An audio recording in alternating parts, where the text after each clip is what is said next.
आखिरकार देश में कितने लोग हैं, कौन किस समुदाय से है, इसकी पूरी जानकारी साल 2027 तक हो जाएगी। इसके लिए गृह मंत्रालय ने सोमवार को जनगणना के लिए नोटिफिकेशन भी जारी कर दी है। केंद्र सरकार 2 फेज में जनगणना कराएगी। नोटिफिकेशन के मुताबिक पहले फेज की शुरुआत 1 अक्टूबर 2026 से होगी। इसमें 4 पहाड़ी राज्य हिमाचल प्रदेश, उत्तराखंड, जम्मू कश्मीर और लद्दाख शामिल हैं।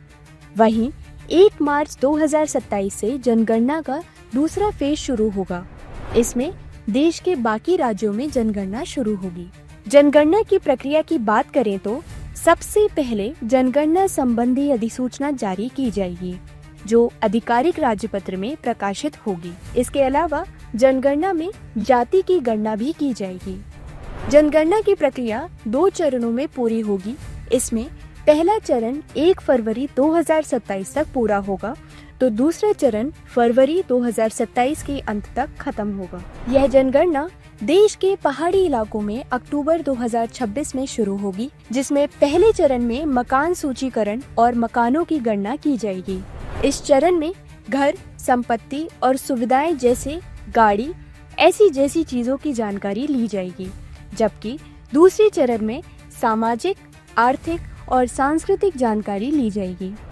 जनगणना के लिए 34 लाख पर्यवेक्षक तैनात किए जाएंगे, जो कि ज्यादातर शिक्षक होंगे। साथ ही 1,30,000 जनगणना पदाधिकारी भी इस काम के लिए लगाए जाएंगे। अब सवाल ये है कि ये जनगणना होती क्या है। देश के लोगों से जनसांख्यिकीय, सामाजिक, सांस्कृतिक और आर्थिक डाटा एकत्रित किया जाता है। 10 साल के अंतराल में एक विशेष समय पर डाटा को एकत्रित किया जाता है। इसे लोगों से संबंधित डाटा को संकलित करने, विश्लेषण करने और उसे प्रसारित करने की प्रक्रिया होती है। भारत में जनसंख्या जनगणना करना सबसे बड़ा प्रशासनिक कार्य होता है। केंद्र ने 30 अप्रैल 2025 को जातीय जनगणना कराने का ऐलान किया था। देश में आजादी के बाद ये पहली जातीय जनगणना होगी। साथ ही 2027 की जनगणना भारत के इतिहास की पहली डिजिटल जनगणना होगी। इसमें मोबाइल ऐप और रियल टाइम मॉनिटरिंग का इस्तेमाल किया जाएगा। यह 1931 के बाद पहली जनगणना भी है, जिसमें सभी समुदायों के लिए जाति डेटा इकट्ठा किया जाएगा।